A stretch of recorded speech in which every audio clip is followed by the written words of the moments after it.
ನಮ್ಮ ಚಿಂತಾಮಣಿ ನ್ಯೂಸ್ ಕನ್ನಡಕ್ಕೆ ಸ್ವಾಗತ. ಬಿಜೆಪಿ ಜಿಲ್ಲಾಧ್ಯಕ್ಷ ಸೀಕಲ್ ರಾಮಚಂದ್ರ ಗೌಡರವರಿಗೆ ಕೆಂಚಾರಳಿಯಲ್ಲಿ ಅಭಿನಂದನಾ ಸಮಾರಂಭ ಹಾಗೂ ಸಂಘಟನಾ ಪರ್ವ ಕಾರ್ಯಕ್ರಮದಲ್ಲಿ ಆಗಮಿಸಿದ ಎಲ್ಲ ಗಣ್ಯ ವ್ಯಕ್ತಿಗಳು ದೀಪ ಬೆಳಗಿಸುವ ಮೂಲಕ ಕಾರ್ಯಕ್ರಮಕ್ಕೆ ಚಾಲನೆ ನೀಡಿ ಭಾರತಾಂಬೆಯ ಭಾವಚಿತ್ರಕ್ಕೆ ಪುಷ್ಪಾರ್ಚನೆಗೈದರು. ಕಾರ್ಯಕ್ರಮವನ್ನು ಉದ್ದೇಶಿಸಿ ಶಿಡ್ಲಘಟ್ಟ ವಿಧಾನಸಭಾ ಕ್ಷೇತ್ರದ ಬಿಜೆಪಿ ಮಂಡಲ ಅಧ್ಯಕ್ಷರಾದ ಸೀಕಲ್ ಆನಂದ್ ಗೌಡರವರು ಪ್ರಾಸ್ತಾವಿಕ ನುಡಿಗಳು ನುಡಿದರು. ಮುಖ್ಯ ಅತಿಥಿಗಳಾಗಿ ರಾಜ್ಯ ಬಿಜೆಪಿ ಕಾರ್ಯದರ್ಶಿ ಮುನಿರಾಜು, ಶಿಡ್ಲಘಟ್ಟ ಮಾಜಿ ಶಾಸಕ ರಾಜಣ್ಣ ಮತ್ತು ಜಿಲ್ಲಾಧ್ಯಕ್ಷ ಸೀಕಲ್ ರಾಮಚಂದ್ರ ಗೌಡರವರು ಮಾತನಾಡಿದರು.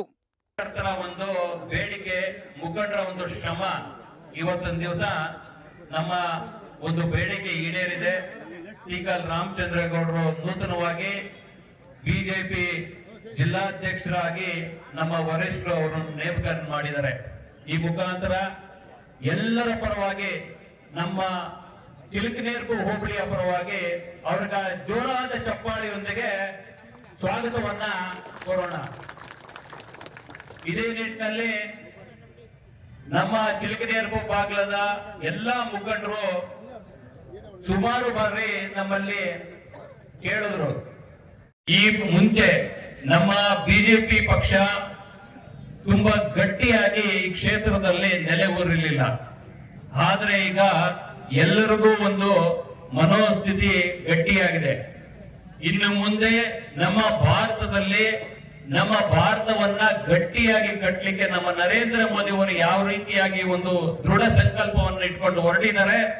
ನಮ್ಮ ಸನಾತನ ಧರ್ಮ, ಹಿಂದೂ ಧರ್ಮವನ್ನ ಮುಂದಿನ ದಿನಗಳಲ್ಲಿ ನಮ್ಮ ಭಾಗದಲ್ಲೂ ಸಹ ಗಟ್ಟಿಯಾಗಿ ಕಟ್ಟಬೇಕು. ನಮ್ಮ ಸನಾತನ ಧರ್ಮದವನ್ನ ಉಳಿಸ್ಬೇಕು. ಮುಂದಿನ ಪೀಳಿಗೆಗೆ ನಾವು ಏನು ಬಿಟ್ಟು ಹೋಗಿದೀವಿ ಅಂತ ಹೇಳಿದ್ರೆ ನಮ್ಮ ಧರ್ಮವನ್ನ ಉಳಿಸ್ತಕ್ಕಂತ ಕೆಲಸವನ್ನ ಮಾಡೋ ನಿಟ್ಟಿನಲ್ಲಿ ಇವತ್ತಿನ ದಿವಸ ನಾವೆಲ್ಲ ಕೆಲಸ ಮಾಡಬೇಕಾಗ್ತದೆ. ಆಗಿರ್ಬೇಕು ಅಂತ ಹೇಳಿದ್ರೆ ಭಾರತೀಯ ಜನತಾ ಪಾರ್ಟಿ ವಿಶ್ವನಾಯಕರಾಗಿರ್ತಕ್ಕಂಥ ನರೇಂದ್ರ ಮೋದಿ ಅವರು ಹಾಕಿಕೊಟ್ಟಂತಹ ಒಂದು ಹಾದಿಯಲ್ಲಿ ನಾವೆಲ್ಲರೂ ನಡಿಬೇಕಾಗ್ತದೆ. ದಯಮಾಡಿ ಹೇಳ್ತೀನಿ, ಇವತ್ತಿನ ದಿನ ನಾವು ಒಂದು ಶಬ್ದವನ್ನು ಮಾಡೋಣ.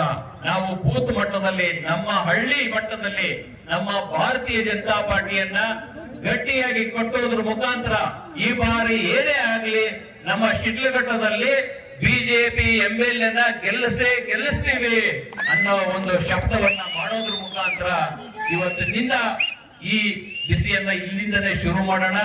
ನಾವು ಎಲ್ರಿಗೂ ಧನ್ಯವಾದಗಳನ್ನು ಹೇಳ್ತೀವಿ. ಈ ಭಾಗದ ಮುಖಂಡರು ಇವತ್ತಿನ ದಿವಸ ಇಷ್ಟೆಲ್ಲ ವ್ಯವಸ್ಥೆಯನ್ನ ಮಾಡೋದ್ರ ಮುಖಾಂತರ ಮೊದಲು ಈ ಸಂಘಟನೆಯನ್ನ ಇಲ್ಲಿಂದಲೇ ಶುರು ಮಾಡಬೇಕು ಅಂತ ಹೇಳಿ ಹಗಲಿರುಳು ಮಾಡಿರ್ತಕ್ಕಂತ ಎಲ್ಲ ನಮ್ಮ ಚಿಲಕನೇರ್ಪು ಹೋಬಳಿಯ ಮುಖಂಡರಿಗೆ ಮತ್ತೊಮ್ಮೆ ಧನ್ಯವಾದಗಳನ್ನು ಹೇಳ್ತಾ, ನಿಮ್ಮ ಆದರ್ಶಗಳು, ಅವರ ಹೋರಾಟ, ಅವರ ಒಂದು ನಾಯಕತ್ವ, ಅವರ ನಿಸ್ವಾರ್ಥ ಸೇವೆ ನಮ್ಗೆಲ್ಲರೂ ಕೂಡ ಆದರ್ಶವಾಗಿದೆ. ನಾನಿವತ್ತು ತಮ್ಮೆಲ್ಲರಲ್ಲಿ ಮನವಿ ಮಾಡೋದಿಷ್ಟೇ, ಇವತ್ತು ಈ ರಾಷ್ಟ್ರಕ್ಕೆ ನರೇಂದ್ರ ಮೋದಿ ಅವರು ಸುಮಾರು 14 ವರ್ಷಗಳಿಂದ 2014ರಿಂದ ಯಾವ ರೀತಿ ಈ ಭಾರತ ದೇಶವನ್ನ ಅತ್ಯಂತ ಉನ್ನತ ಮಟ್ಟಕ್ಕೆ ಕೊಂಡೊಯ್ತಿದ್ರೆ ಎಲ್ಲ ವಿಚಾರ ನಿಮಗೆ ಗೊತ್ತಿದೆ. ನರೇಂದ್ರ ಮೋದಿ ಅವರು ಇವತ್ತು ಈ ಪ್ರತಿಯೊಂದು ಹಳ್ಳಿಯ ಸಾಮಾನ್ಯ ರೈತ ಕುಟುಂಬ ಇರ್ಬೋದು, ಮಹಿಳೆಯರಿರ್ಬೋದು, ಮಕ್ಕಳಿರ್ಬೋದು, ಕೂಲಿ ಕಾರ್ಮಿಕರಿರ್ಬೋದು, ದಲಿತರಿರ್ಬೋದು, ಎಲ್ಲರಿಗೂ ಕೂಡ ಹಲವಾರು ಜನಪರ ಯೋಜನೆಗಳು ನಿಮ್ಗೆ ಕೊಟ್ಟಿದ್ದಾರೆ. ಎಲ್ಲ ವಿಚಾರ ನಿಮ್ಗೆ ಗೊತ್ತಿದೆ. ಈ ಸಂದರ್ಭದಲ್ಲಿ ನಾನು ಹೇಳಕ್ ಹೋಗೋದಿಲ್ಲ.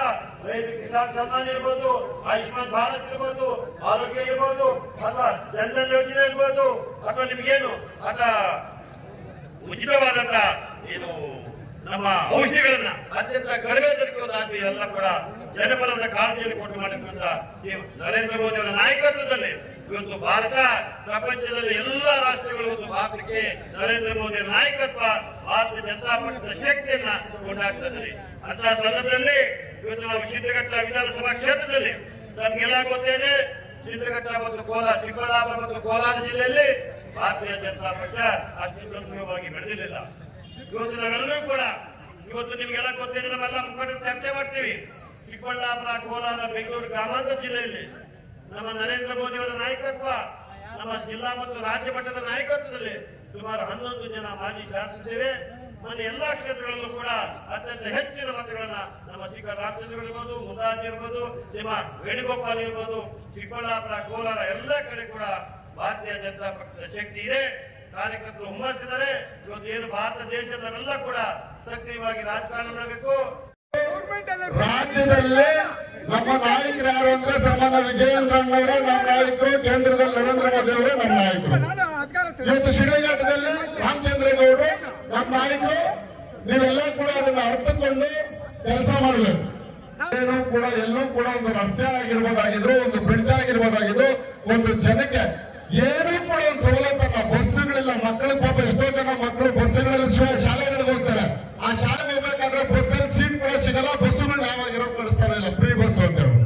ಈ ನಿಟ್ಟಿನಲ್ಲಿರ್ತಕ್ಕಂಥ ಸರ್ಕಾರನ ಇವತ್ತು ನಾವು ಚೀಮಾರಿ ಹಾಕ್ಬೇಕು.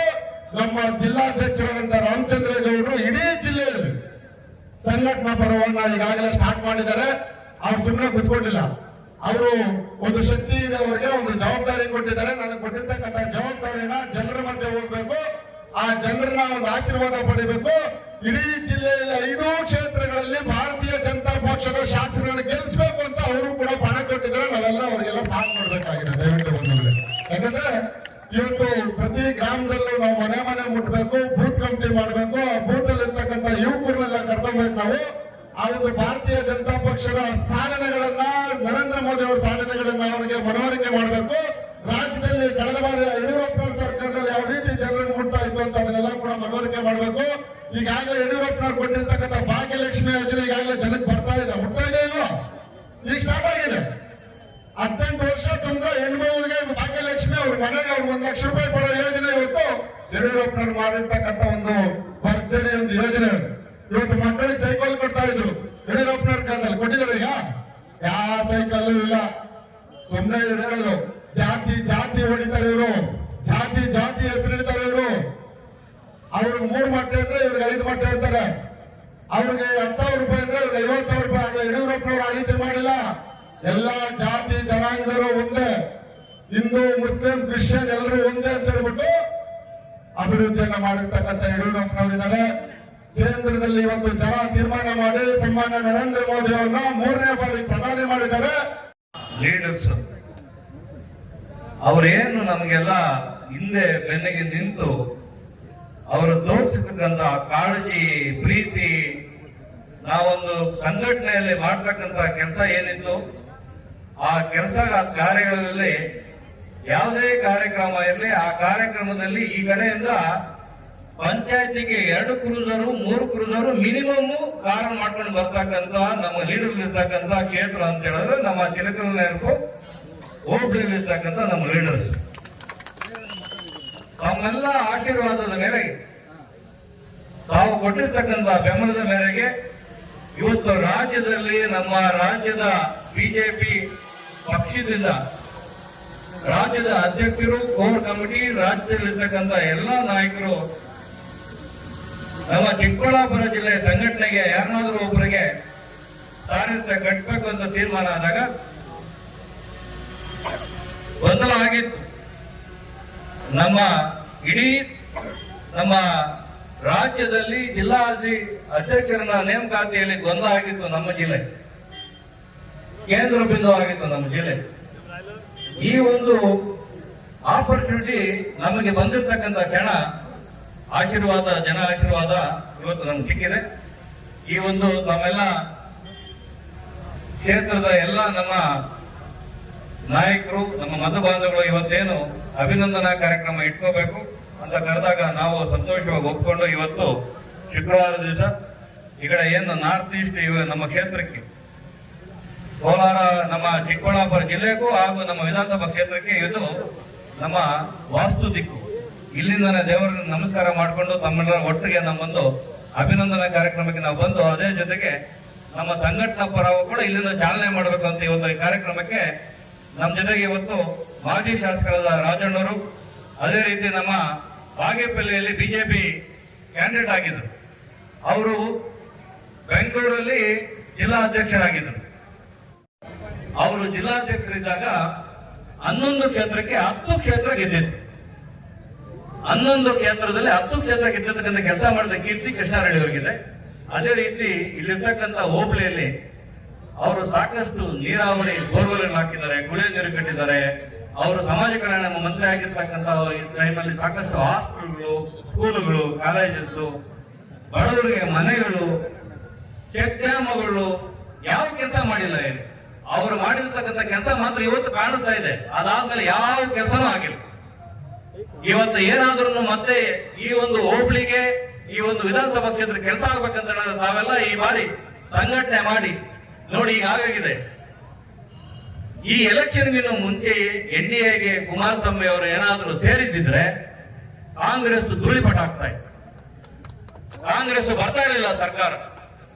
ಇವತ್ತು ಏನು ಕುಮಾರಸ್ವಾಮಿ ಅವರಿಗೂ ದೇವೇಗೌಡರಿಗೂ ಮತ್ತೊಂದು ಬಾರಿ ಪ್ರಧಾನಮಂತ್ರಿಗಳು ಒಂದು ಏನು ಅಷ್ಟೊಂದು ಮಟ್ಟಕ್ಕೆ ದೇಶದಲ್ಲಿ ನಾಯಕತ್ವ ನೋಡ್ಬಿಟ್ಟು ವಾಪಸ್ ಅವರು ಕೂಡ ಬಿಜೆಪಿ ಜೊತೆಗೆ ಕೈ ಜೋಡಿಸಿ NDA ಪಕ್ಷಕ್ಕೆ ಅವರು ಸೇರಿ ಮೋದಿ ಅವರು ಅವರಿಗೆ ಕುಮಾರಸ್ವಾಮಿ ಅವರಿಗೆ ಅತಿ ಜವಾಬ್ದಾರಿ ಇರ್ತಕ್ಕಂಥ 5ನೇ ಸ್ಥಾನ ಬೃಹತ್ ಕೈಗಾರಿಕಾ ಹಾಗೂ ಸ್ಟೀಲ್ ನ 2 ಮಂತ್ರಿಗಳನ್ನು ಕೊಟ್ಟಿದ್ದಾರೆ. ಅವರು ಜವಾಬ್ದಾರಿ ಕೊಟ್ಟಿರ್ತಕ್ಕಂಥ ಅವರು ಮೋದಿ ಅವರ ನಾಯಕತ್ವದಲ್ಲಿ ಇವತ್ತು ಮುಂಬರುವ ದಿನಗಳಲ್ಲಿ ಗಟ್ಟಿಯಾಗಿ ನಮ್ಮ ಬರ್ತಕ್ಕಂಥ ಎಲ್ಲ ಗ್ರಾಮ ಪಂಚಾಯಿತಿ, ತಾಲೂಕ್ ಪಂಚಾಯಿತಿ, ಜಿಲ್ಲಾ ಪಂಚಾಯಿತಿ, ನಗರಸಭೆ ಎಲೆಕ್ಷನ್ ಏನು ಬರ್ತಾ ಇದೆ, ನಾವು ಈ ಬಾರಿ ಅತಿ ಹೆಚ್ಚು ಮತಗಳು ಗಳಿಸಿಕೊಂಡು ನಮ್ಮ ನಾಯಕರನ್ನ ಸಂಘಟನೆಯನ್ನು ಜೋಡಿಸಿಕೊಂಡು ಮಾಡ್ತಕ್ಕಂಥ ಜವಾಬ್ದಾರಿ ನನಗೆ ಕೊಟ್ಟಿದ್ದಾರೆ.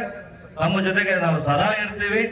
ಅವೆಲ್ಲ ಏನೆಲ್ಲ ಕೆಲಸ ಇದೆ ಇವತ್ತು ನಮಗೆ ಜಿಲ್ಲೆಯಲ್ಲಿ ಅಧ್ಯಕ್ಷನಾಗಿ ಕೊಟ್ಟಿರ್ತಕ್ಕಂಥ ಒಂದು ಜವಾಬ್ದಾರಿ, ನಮಗೆ ಇರ್ತಕ್ಕಂಥ ರೆವಿನ್ಯೂ ಇರ್ಬೋದು, ಇಲ್ಲಿರ್ತಕ್ಕಂಥ ಪೊಲೀಸ್ ಸ್ಟೇಷನ್ ಪ್ರಶ್ನೆಗಳಿರ್ಬೋದು, ಯಾವುದೇ ಒಂದು ಸಂಘಟನೆಯಲ್ಲಿ ಪ್ರಾಬ್ಲಮ್ ಇರ್ಬೋದು, ತಾವು ಸದಾ ನನ್ನೊಂದಿಗೆ ಸಂಪರ್ಕದಲ್ಲಿ ನೇರ ಬನ್ನಿ.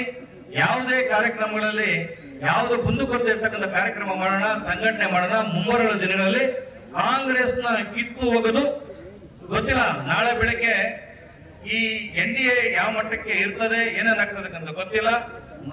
ಮುಂದಿನ ಎಲೆಕ್ಷನ್ ಅಲ್ಲಿ ನಮ್ಮ ಹೈಕಮಾಂಡ್ ಏನ್ ಹೇಳ್ತಾರೆ ಅದು ತೀರ್ಮಾನಬದ್ಧವಾಗಿ ನಾವು ಕೆಲಸ ಮಾಡಿಕೊಂಡು ನಮ್ಮ ಕ್ಷೇತ್ರದಲ್ಲಿ ಕಾಂಗ್ರೆಸ್ನ ಇಡೀ ಜಿಲ್ಲೆಯಲ್ಲಿ 2 ಜಿಲ್ಲೆಯಲ್ಲಿ ಕಾಂಗ್ರೆಸ್ನ ಕಿತ್ತು ಹೋಗುದು, ಮುಂದಿನ ಅಭಿವೃದ್ಧಿ ಕೆಲಸ ಮಾಡ್ಬೇಕು ಅಂತ ಹೇಳಿ ಜವಾಬ್ದಾರಿ ಕೊಟ್ಟಿರ್ತಕ್ಕಂಥ ಏನು ರಾಜ್ಯ ಅಧ್ಯಕ್ಷರಿಗೆ, ಅಲ್ಲಿರ್ತಕ್ಕಂಥ ನಮ್ಮ ಸಂಸದ ಸುಧಾಕರ್ ಅವರಿಗೆ, ಅದ್ರ ಜೊತೆಗೆ ನಮ್ಮ ರಾಜ್ಯ ನಾಯಕರಿಗೆ, ಅದ್ರ ಜೊತೆಗೆ ನಮ್ಮ ಜಿಲ್ಲೆಯಲ್ಲಿ ಇರ್ತಕ್ಕಂಥ ಎಲ್ಲಾ ನಮ್ಮ ನಾಯಕರಿಗೆ, ನಮ್ಮ ವೇದಿಕೆಯಲ್ಲಿ ಇರ್ತಕ್ಕಂಥ ನಾಯಕರಿಗೆ, ನಮ್ಮೆಲ್ಲ ಚಿಲಕಲನಹಳ್ಳಿ ಹೋಬಳಿಯಲ್ಲಿ ಇರ್ತಕ್ಕಂಥ ನಾಯಕರು, ಮುಖಂಡರಿಗೂ ಅಭಿನಂದನೆಗಳನ್ನ ಹೊಂದಿಸಿ ನನಗೆ ಕೊಟ್ಟಿರ್ತಕ್ಕಂಥ ಅವಕಾಶನ ತಮ್ಮ ಜೊತೆ ಚಿತ್ತುಬದ್ಧವಾಗಿ ಕೆಲಸ ಮಾಡಿಕೊಂಡು ಮುಂದಿನ ದಿನಗಳಲ್ಲಿ ಸಂಘಟನೆ ಮಾಡ ಅಂತ ಹೇಳಿ ತಮ್ಗೆಲ್ಲ ಹೊಂದಿಸ್ತಾ, ತಮಗೆ ತಮ್ಮ ಅಭಿಮಾನಕ್ಕೆ ನಾನು ತಲೆಬಾಗ್ತಾ ನಾನು ಮಾತನ್ನು ಮುಗಿಸ್ತೀನಿ.